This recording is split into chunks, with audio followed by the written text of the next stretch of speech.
Happy Friday, Baylor College of Medicine and friends of Baylor. You know, every now and then, every few months, I like to stop and answer all the questions you send in. And so today, we're going to do Q&A. And a lot of good questions. I have to say, y'all are pretty smart out there. So first of all, are people who have already had COVID better able to fend off than anyone with a vaccine? So this has come up a lot. What's the scientific support for that? So actually, it's pretty interesting. And so there was actually a very good study that was reported by the CDC in the weekly report that looked at people who had been previously infected and then people who were infected plus vaccinated. And what they found was you were 6 times more likely to be reinfected if you were unvaccinated. So there's a clear example where if you've been infected, you're better off being vaccinated, 6 times less likely to be infected with COVID. There was also a separate study that looked at a slightly different issue. They looked at your antibody levels after infection than antibody levels after infection plus vaccination, and they're much higher after being vaccinated. So while they didn't show, that it reduced infection rates, the other study did. Both of these studies taken together strongly support that if you're infected, you're still better off to get vaccinated. And then the question that people say, well, if I'm infected, when can I get vaccinated safely? And so most of the recommendations are you have to wait until you meet the criteria for no longer being isolated. So in other words, 10 days have passed after you've been infected and you're no longer symptomatic. And very importantly, you don't have a fever. So you've gone 10 days, you're without a fever. At that point, it's perfectly safe to get vaccinated. Now, if you've had loss of taste or smell, that stuff can persist for a long time. That doesn't mean you shouldn't get vaccinated. That doesn't count as a symptom. It's really 10 days and fever. If you've got persistent loss of taste or smell, you can go ahead and get vaccinated. And then one other thing, this is the same guidance as for people who have gotten one vaccine, are waiting for their second, and then get infected in between. It's the same exact thing. Wait for 10 days and be sure that you don't have a fever before you get your second shot. When can I get vaccinated if I was treated for COVID with monoclonal antibodies? Really good question, because monoclonal antibodies sort of prevent the spike protein, attack the spike protein. And the recommendations are wait for 90 days. So if you've gotten infected and you had monoclonal infusion, then you should wait for 90 days before you actually have your vaccine. Now this is one, I get this all the time. I went and got my antibodies measured, and I have some antibodies. Am I now immune? Well, we don't know.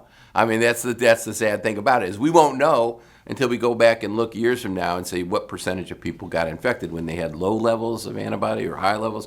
We don't know. We have years of data on flu, and we know that the lower your antibodies level are after vaccination, you're more likely to get flu. It doesn't completely tell you won't get it, but there's a lot of overlap, and we just don't know. But if you have measurable antibodies, it's good. It means that you responded to the vaccine. This is one I get all the time. Is there going to be an increase in cases in the winter? Well, winter is sort of a double-edged sword for a lot of reasons. One, where now it gets cold, people go indoors. So there's going to be a lot more, people crowded indoors. And the second thing is, we remember early in the pandemic, one of the outbreaks was in the meatpacking industry, and it was thought that cold temperature actually made the virus survive longer in the air. And so the combination of colder temperatures and people being inside, we're very likely to have an increase in cases. And frankly, if you look at the data, if you're watching TV, you see it nationally, our cases are beginning to go up again. So I think we're likely to have another increase in case number. I hope it's not a giant surge. We hope we have enough now immunity in the community based on vaccines and people who've gotten the disease that it won't be as bad as in the past. Some people ask, well, what's happening in my school system? And, that's variable. It depends on the local politics. It also depends on, what the status of the vaccines are in your community. So where there's high vaccination status, I think, kids are getting back into school. A lot of places where it's mixed have hybrid classes. I think we all know that kids are better off in school, and we need our economy to grow. We need parents to be at work. So school is important. Where there's confusion, I think that they should just have mask mandates in schools where you're not sure. And the evidence that it works, look at Japan. Mask mandate, the disease has almost disappeared in Japan. I mean, so that's how effective it can be if we do it. One question, I've been vaccinated, do I still need to wear a mask? Well, I've said this now over several weeks. A lot of it depends on where your community is. If your community has very low levels of infection, less than 10 per 100,000 cases, honestly, you don't need to wear a mask. But if you're in one of those places that has high numbers of cases, over 10, more like 50 to 100, I'd feel very uncomfortable being out without a mask indoors with people I don't know their vaccination status. I will tell you, though, if everybody's vaccinated, if you have a group of people where they're all vaccinated, there's no need to wear a mask. I mean, the odds of asymptomatic people who are vaccinated transmitting anything to each other is so low, I think it's kind of silly, frankly. If you have a dinner party and everyone's vaccinated, there's no reason for people to be wearing masks. What about the holidays coming up? What about the holidays? It's like every year we're talking about the same thing. What do we do at Christmas? What do we do at Thanksgiving? The good news is our own Dr. Jim McDevitt is once again working his bubble worksheet. You can see that on bcm.edu. I think that's the best way to look at your risk. But basically, if everyone's vaccinated, everyone can get together. Now, if you have someone who's not vaccinated, well, that's a real problem. Frankly, I would just say if you want to get together, you have to be vaccinated. And the other thing is you might include testing people if it's multi-generational. And if you have kids that haven't been vaccinated, you probably want to at least have everyone tested with a rapid test to make sure that no one's carrying the virus. When will boosters be available for everyone? I just don't know. I've been saying from day one, they should just allow boosters for everyone over the age of 18. Just to avoid confusion. The concern, of course, was appropriate for the CDC, was there's this myocarditis thing in young men, and they wanted to make sure it was safe. There doesn't seem to be a big signal for that it still seems to be very, very rare, less than 1 or 2 in 50, 60,000. No one's died from it. So I think they should just make it easy. Right now, the recommendations are get a booster if you're over the age of 65, and if you're over the age of 18, working in healthcare, or you've got some immune problem or some disease. But it's too complicated. I just say everybody over the age of 18. I know Pfizer and Moderna are applying for that. I think there's reluctance on the CDC to recommend something that you probably don't need it if you're over the age of 18. If you're 18 to 20 and you've had 2 shots. But, I think it's too confusing. I just say over the age of 18, get a booster. That is not a recommendation by the CDC. Yeah. Should I get a flu shot too? Yes, absolutely get a flu shot. You don't want to have flu instead of COVID. I mean, flu is a terrible disease. You don't want that. Remember, 10 to 50,000 people die each year from flu. It's a terrible disease. You don't want it. Get a flu shot. One person asked, well, if I get a flu shot, should they be spaced out from our COVID shot? I don't think it's really necessary. I mean, we get multiple vaccines all the time, but if you don't want to, if you're worried about the side effects, maybe get one, wait for a few days, get the other. I would get them all over with myself. What about mix and match boosters? If you got Moderna for the first vaccine, can you get Pfizer booster? That's been approved, yes. You can mix and match all of them. In fact, if you got Johnson & Johnson, I'd probably recommend that you get an mRNA vaccine. If you know people who've got the AstraZeneca, they definitely should get an mRNA vaccine, but those are people usually from Europe. If your child, this is a good one, I like this one. If your child is about to turn 12, should you wait to get them vaccinated for the adult dose? So I like that, gaming the system. I personally would just get them vaccinated as soon as possible. I think it's too dangerous to wait. I just get them vaccinated with the child dose, and then when they turn 12, they can get a booster with their second dose can be the adult dose. But I'd get them, you can talk to your pediatrician, but I'd definitely just get them as fast as possible. Can you give us an update on Peter Hotz's vaccine? Peter likes to remind people it's the Baylor College of Medicine vaccine and Texas Children's. It's not the Hotz vaccine, although we all call it the Hotz vaccine. It's doing very well. It's been licensed to BioE in India. It's called Corbavax. It's also been licensed now to Biopharma in Indonesia and Incepta in Bangladesh. It's actually completing phase 3 trials in India, and the Indian government has purchased 300 million doses of Corbavax. So we're all excited. They're also undergoing pediatric studies. And the reason this is so important is it's cheap. It's easy.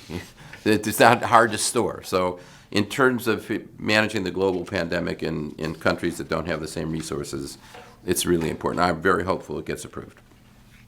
This is a really interesting one. I read in the Wall Street Journal Readers Forum last week that the vaccine puts a foreign substance in your body that will never go away. I don't know where people come up with this stuff, but they read it.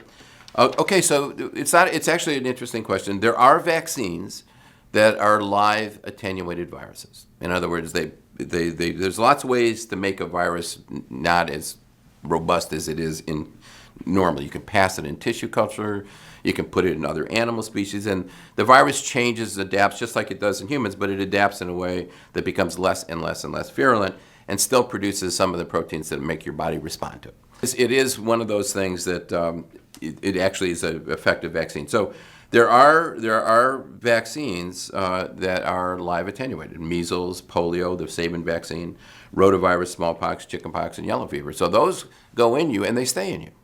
Now they're very effective and they're safe and it's been in there, but the virus is there replicating so that you're constantly having an immune response to it.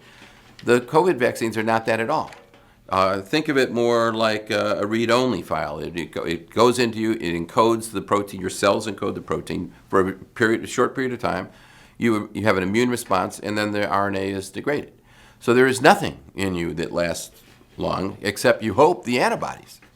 And they last, they're memory, they're sitting there waiting for the next coronavirus to come along. But it's a read-only file. So there's nothing in you in these RNA vaccines that stays forever. I don't know where that came from. When will the Pfizer pill be available? That's a really important question. It's been submitted for emergency use authorization to the CDC. I think it'll get approved really soon. And this is, and I want to emphasize, this is revolutionary. I mean, this will really help us.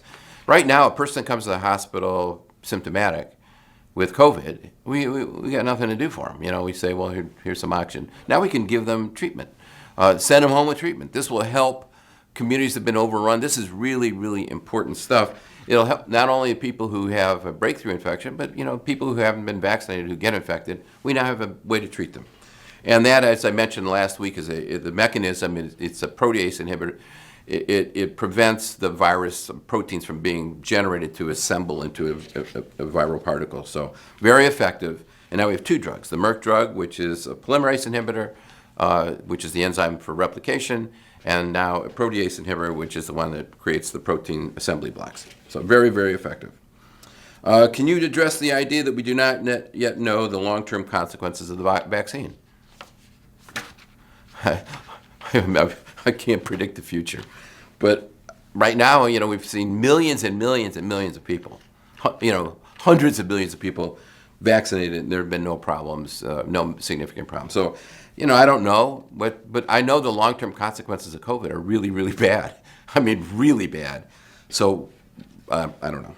We'll see. If it's something, we have the best surveillance program going now. So if something comes up, we'll know, but we haven't seen anything yet, and it's been, well over a year. I got one, this is from a physician. One of Aaron Rodgers' most dangerous generalizations was, if the vaccines are so good, how come so many vaccinated people are getting COVID?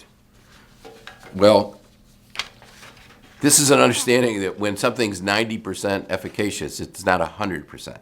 So 1 in 10 people who have been vaccinated are going to have a breakthrough infection. But if you look at the data, you are 6 times more likely to be infected if you're unvaccinated, and 12 times more likely to die if you're unvaccinated. So those are the numbers you need to think about. Not like, why does 1 in 10 people who've been vaccinated get a breakthrough infection? So I don't know. But that's the difference between a football player and a doctor. If I could throw a football like he did, I'd say those stupid things too. And I'd be very happy, by the way. This is great. I have one stubborn uncle in his 60s who won't get vaccinated, and it's Thanksgiving time. We went on a family gathering. What are our options? Don't invite him. I mean, it's so obvious. Tell him to stay home. Stay away. Don't come to the house until you're vaccinated. If you want to punish him, tell him to get a PCR test every day before he comes to make sure he's negative. But I would just say you're not invited. But if you really like him, stubborn and make him get a PCR test right before he comes. And then this is a really good one. I definitely don't want Thanksgiving to turn into a political battle about vaccines. Do you have a good one-liner to stop the vaccine talk? No. I got nothing for you. Yeah, it's going to be miserable. Everyone's going to be talking about it. But if you make a mandate that everyone has to be vaccinated, then you don't have to talk about it at all. Keep that dumb uncle away from you, and you'll be fine.